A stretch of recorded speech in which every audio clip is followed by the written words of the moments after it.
दिल्ली प्रदेश Congress committee के इस press वार्ता में मीडिया के सभी साथियों का स्वागत है। साथ ही आज के प्रेस वार्ता को संबोधित करने के लिए हमारे बीच में आदरणीय आलोक शर्मा जी उपस्थित हैं। राष्ट्रीय प्रवक्ता हैं अखिल भारतीय कांग्रेस कमेटी के। साथ ही में हमारे दिल्ली प्रदेश कम्युनिकेशन विभाग के वाइस चेयरमैन अनुज आत्रे जी भी यहाँ उपस्थित हैं।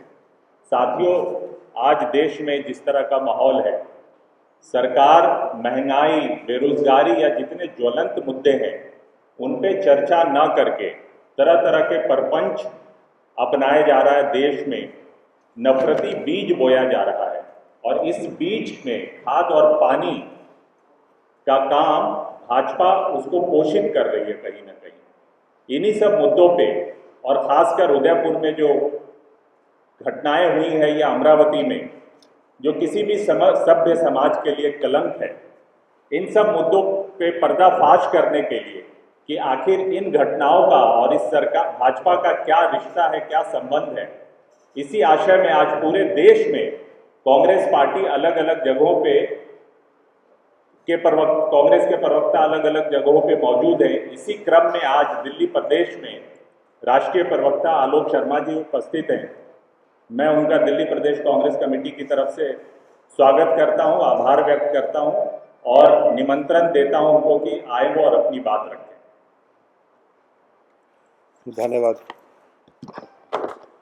धन्यवाद परवेज भाई। यहाँ पर टीपीसीसी के सभागार में उपस्थित तमाम पत्रकार बंधुओं का दिल से हार्दिक स्वागत है।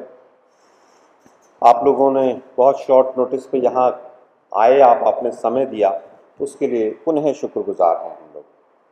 देखिए, आज जिस हालात से देश गुजर रहा है वो पूरा देश देख रहा है कि किस तरह से नफरत के बीज पूरे देश के अंदर बोए जा रहे हैं।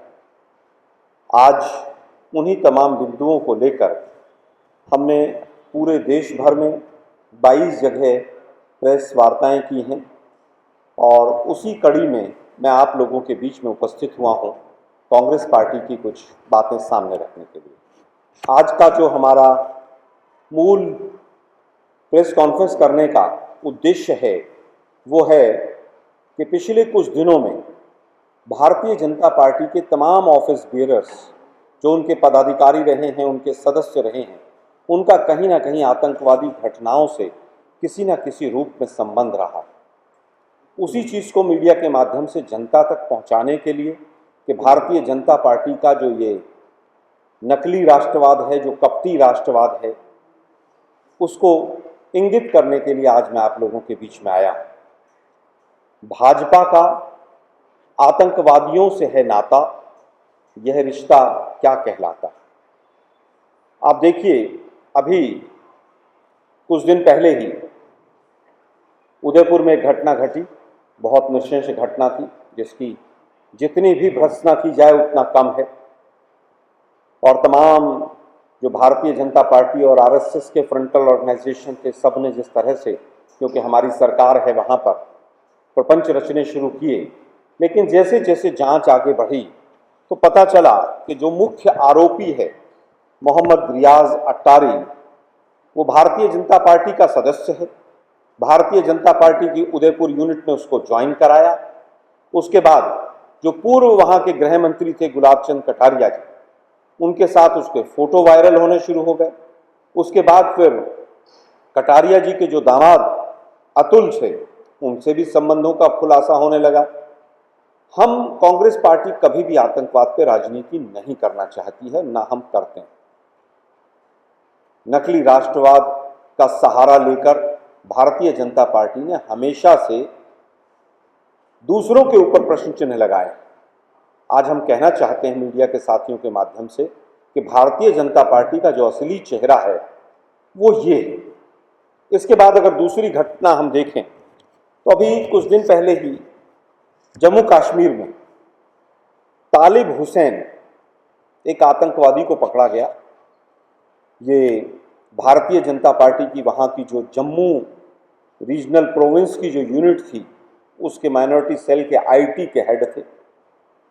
और आप देखिए कि किस तरह से भारतीय जनता पार्टी के तमाम लीडर्स, यहाँ तक के देश के गृह मंत्री माननीय अमित शाह जी जब वहां पर गए तो उनके बिल्कुल बगल में पीछे खड़ा हुआ।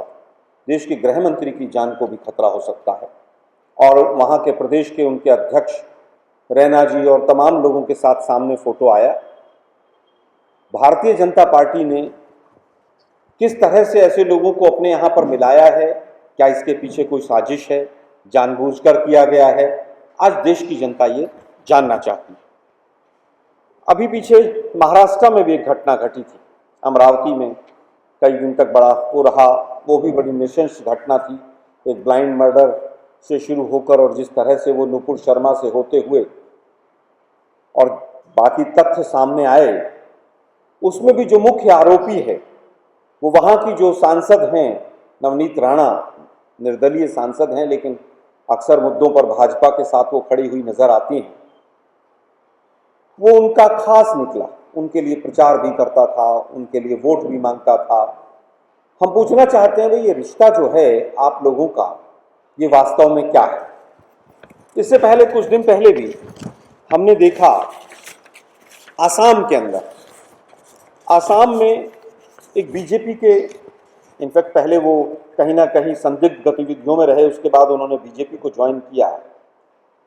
उनको उम्र कैद की सजा हुई और उम्र कैद की सजा इसलिए हुई कि 1000 करोड़ रुपया उन्होंने सरकार का साइफन किया और उन लोगों को सप्लाई किया जो लोग हथियार खरीदते थे। बीजेपी के बहुत सक्रिय कार्यकर्ता रहे वो। हम पूछना चाहते हैं कि निरंजन होजाई नाम है उनका, हम आपको ये पूरा लिखा हुआ भी देंगे। निरंजन होजाई से बीजेपी के कौन कौन से बड़े लीडर्स के संबंध थे, क्योंकि कोर्ट की भी टिप्पणी आई है, हजारों करोड़ रुपया अगर साइफन होता है और वो दूसरी चीजों में लगता है, गलत गतिविधियों में लगता है, तो स्वाभाविक है कि भारतीय जनता पार्टी को, देश के प्रधानमंत्री को, देश के गृह मंत्री को देश को बताना चाहिए। नड्डा जी कहाँ सोए हुए हैं? नड्डा जी बताएं कि क्या हुआ, कैसे हुआ, ये के बाद एक चेन क्यों बनती चली जा रही है। अगर आप 2020 में भी देखें तो 2020 में कई घटनाएं 2019 से जुड़कर आई थी। 2019 में आप लोगों ने देखा कि किस तरह से 300-350 किलो RDX आता है और पुलवामा के ऊपर हमारी चीज़ें जो थी, हमारे जवान शहीद हुए, CRPF के 46 जवान, आज तक ना तो उसकी जांच हुई। NIA जांच कर रही थी, 2019 से आज 22 आ गया, उसकी जांच कहाँ अटकी हुई है, कहाँ लटकी हुई है, इसके पीछे कौन लोग हैं जो जांच नहीं होने देना चाह रहे हैं। हमारे इतने जवान शहीद हुए, उनको आज तक शहीद का दर्जा नहीं मिला। वो कौन सी गाड़ी थी हम जानना चाहते हैं। मीडिया के साथी हमारे यहाँ बैठे हुए हैं, शायद आप में से किसी को नहीं पता होगा कि वो बोलेरो थी, स्कॉर्पियो थी, फॉर्च्यूनर थी, एम्बेसडर थी। आपको पता किसी को चला कि कौन सी गाड़ी टकराई थी CRPF के काफिले से? किसी को नहीं पता चला। वो गाड़ी किसकी थी, कौन मालिक था, क्या कोई इंजन नंबर, चेसिस नंबर गाड़ी का कुछ नहीं था। उसके तुरंत बाद क्या होता है कि 2020 में बीजेपी के एक नेता और पूर्व सरपंच तारिक अहमद मीर को गिरफ्तार किया जाता है। ये वही तारिक अहमद हैं जो हिजबुल के कमांडर नवेद बाबू को तमाम तरह की मदद पहुंचाया करते थे। और हिजबुल के कमांडर नवेद बाबू वो हैं जो DSP देविंदर सिंह, आप लोगों ने नाम सुना होगा, सरदार थे, जो आतंकवादियों के साथ दाड़ी में अरेस्ट किया गया जिनको, ये उनके साथ रहते थे। बीजेपी का लीडर हिजबुल कमांडर के साथ, हिजबुल कमांडर का आदमी देविंदर सिंह के साथ। जांच होनी चाहिए थी, लेकिन दुर्भाग्य कि देविंदर सिंह को नौकरी से तो निकाल दिया वहां की सरकार ने, भाजपा की सरकार ने, क्योंकि केंद्र शासित प्रदेश है इस समय पर। LG साहब जो है, मनोज सिन्हा, उन्होंने कहा कि हम इनको नौकरी से निकाल दें, लेकिन फाइल पर नोटिंग लिखी गई कि इनकी जांच आगे इसलिए नहीं की जा सकती है कि ये राष्ट्रहित में नहीं। एक व्यक्ति जो असले के साथ, हथियारों के साथ, आतंकवादियों के साथ पकड़ा जाता है, जो पुलिस का DSP है, उसकी जांच इसलिए ना हो कि राष्ट्रहित में नहीं होगी। ये कौन सा राष्ट्रहित है? या ये भाजपा हित है कहीं पर, या भाजपा के लीडर्स को बचाने के लिए उस जांच को रोका गया? और ऑफिशियल नोटिंग अगर एलजी करते हैं, ये बहुत दुर्भाग्यपूर्ण। लेकिन ठीक है, ये तो कठपुतली है। हम तो उनके आकाओं से सवाल पूछना चाहते हैं। अमित शाह जी हैं, अजीत डोभाल हैं, मोदी साहब हैं। हम उनसे पूछना चाहते हैं कि भाई जांच क्यों रोक दी गई? ये नाता आपका भाजपा का देवेंद्र सिंह से क्या कहलाता है? आपने उसकी जांच क्यों रोकी और रोकने के बाद आपको क्या हासिल हुआ? आज देवेंद्र सिंह कहां है? जांच क्यों रोकी गई? क्योंकि सरकार जो है, पुलिस जो है, वो कोर्ट में 90 दिन तक चार्जशीट फाइल नहीं कर पाई देवेंद्र सिंह। एक आतंकवादियों के साथ एक आदमी पकड़ा जाता है जो पुलिस का अधिकारी है, और उसके फोटोग्राफ तमाम बीजेपी के बड़े लीडर्स के साथ, अमित शाह जी के कन्वॉय के साथ दिखे हैं। हम पूछना चाहते हैं उसकी जांच क्यों रोकी गई? आज देवेंद्र सिंह कहां है और वो जांच क्यों ना पुनः शुरू की जाए? इसी कड़ी में अगर आप देखें तो 2017 में मध्य प्रदेश में फर्जी नकली टेलीफोन एक्सचेंज पकड़ा गया। उस टेलीफोन एक्सचेंज में 11 लोग काम कर रहे थे और वो सब आईएसआई को इंफॉर्मेशन पहुंचाने का काम कर रहे थे। उनका जो मेन आदमी था वो बीजेपी का आदमी था, शिवराज सिंह चौहान के साथ उसकी फोटो वायरल हुई। बीजेपी का ऑफिस बेरर था, उसका नाम था ध्रुव सक्सेना। हम पूछना चाहते हैं आज ध्रुव सक्सेना कहाँ है? क्या वो जेल में है? क्या उसकी जमानत हुई? जमानत हुई तो कौन से न्यायालय ने उसको जमानत दी? वो आज कहाँ है? पूरा देश आज जानना चाहता है। इसी तरह से बीजेपी के ही एक बजरंग दल के नेता थे, जो बजरंग दल इनका फ्रंटल ऑर्गेनाइजेशन है, बलराम सिंह उनका नाम था। बलराम सिंह टेरर फंडिंग में उसी साल 2019 में पकड़े गए। बलराम सिंह बजरंग दल वाले कहाँ हैं आज? आज देश जानना चाहता है क्या उनकी जमानत हो गई? आज हालात ये हैं कि जो आतंकवादियों के साथ दिखते हैं, जो आतंकवाद करते हुए दिखते हैं, जो समाज में वैमनस्य फैलाते हैं, उनको जमानतें मिल जाती हैं और बाकी लोग क्या हर्ष जी रहे हैं वो पूरा देश आज देख रहा है। इसी कड़ी में बीजेपी ने एक आतंकवादी को जम्मू कश्मीर में अपना मेंबर बनाया, फिर उसके बाद उसको टिकट दिया। मोहम्मद फारूक खान, ये श्रीनगर में इनका कॉरपोरेशन का मेंबर भी रहा, टिकट दिया इनको, प्रत्याशी रहा इनका ये, और ये पूरी तरह से आतंकवादी घटनाओं में लिप्त रहा। अब हमारे कुछ सवाल हैं। हम जानना चाहते हैं 200 किलो आरडीएक्स कहां से आया? पुलवामा, जहां पर चिड़िया भी पर नहीं मार सकती थी, उसकी जांच कहां तक पहुंची? दूसरी चीज, ये बीजेपी का जो आतंकवादियों के साथ संबंध हर थोड़े थोड़े दिन के बाद निकलता हुआ चला आ रहा है और उसके बाद ये दूसरी तरफ घड़ियाली आंसू बहाते हैं, इसका क्या कारण? आज का हमारा मुख्य विषय यही था। आप लोगों के जो भी प्रश्न इससे संबंधित हो, स्वागत है।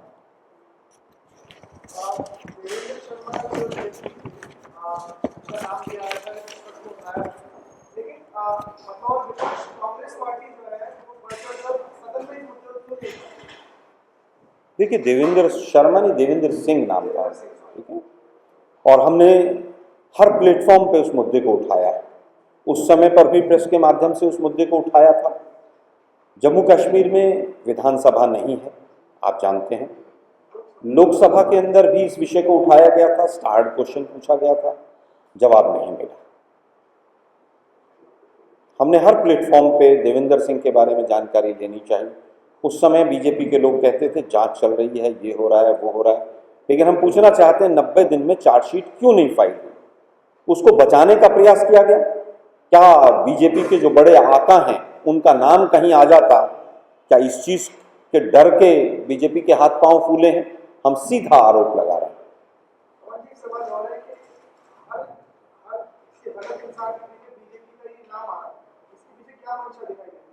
देखिए, हम ये नहीं कह रहे कि हर व्यक्ति के पीछे ही बीजेपी का नाम आ रहा है, लेकिन इतना ज़रूर है कि टेररिस्ट एक्टिविटीज़ जो अभी पिछले कुछ दिनों में आई हैं, नफरत के जो ठेकेदार मिले हैं, चाहे वो फर्जी धर्म संसद हो, चाहे वो फर्जी बाबा हों, चाहे अभी जो उदयपुर की घटना है, अमरावती की घटना है, इनमें सब में बीजेपी का कहीं ना कहीं कनेक्शन आ रहा है।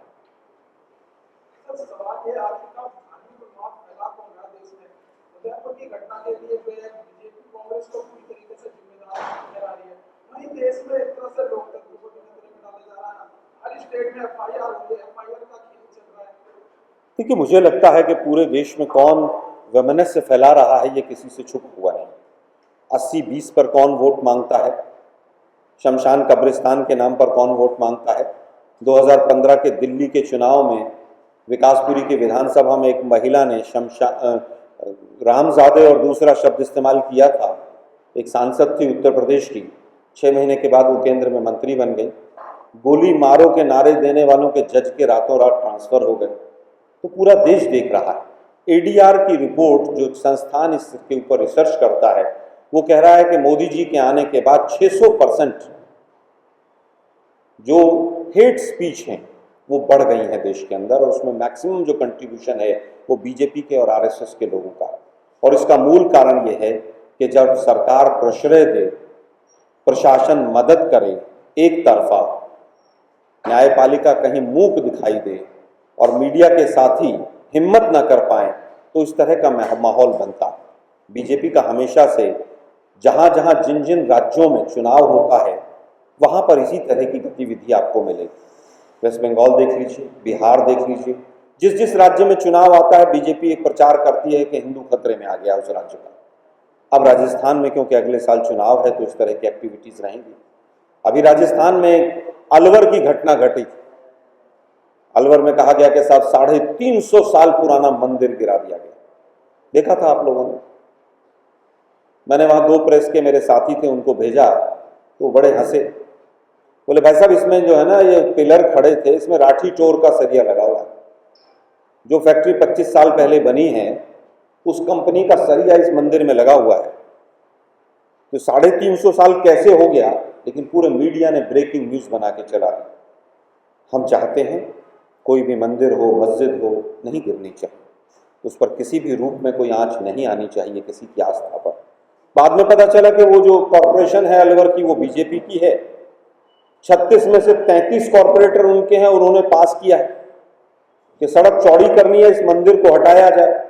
और उस मंदिर को जिस तरह से साइड में हटाया गया वो पूरे देश ने देखा। तो इन लोगों की आदत हो गई है कि ये लोग जब कोई मुद्दा नहीं मिलता तो हिंदू मुस्लिम करके ये आगे बढ़ जाते हैं।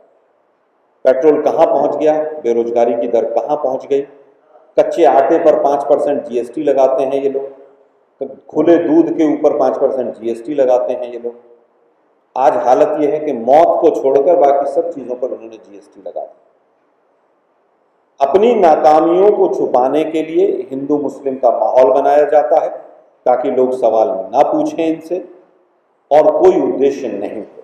वही मोदी जी कहते थे, भाइयों बहनों मित्रों, रुपया आईसीयू में चला गया। आज हम पूछना चाहते हैं, मोदी जी क्या देश की सरकार भ्रष्ट है? आप तो कहते थे उस देश का रुपया गिरता है जिस देश की सरकार भ्रष्ट होती है।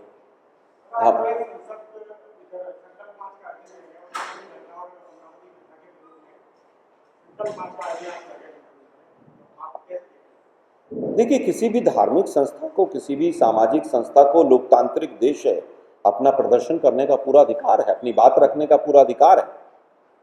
और हमसे उनसे निवेदन भी करना चाहेंगे कि कल अमरनाथ में जो हुआ है उसके लिए भी 4 मोमबत्ती जला दें, क्योंकि वो पूरी तरह से सरकार का फेलियर है।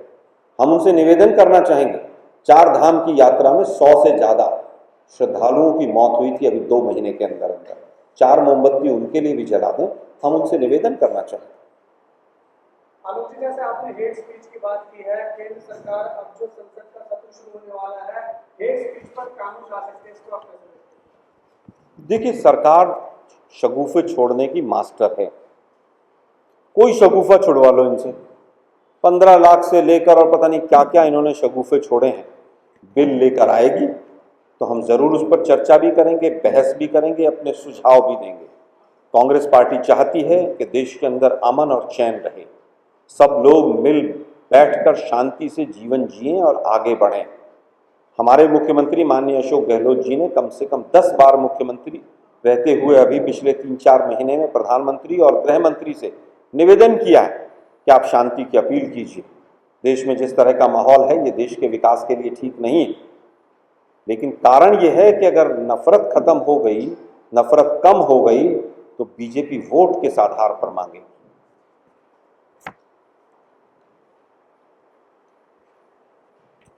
हो गया। थैंक यू, धन्यवाद। बहुत बहुत शुक्रिया आप लोगों का।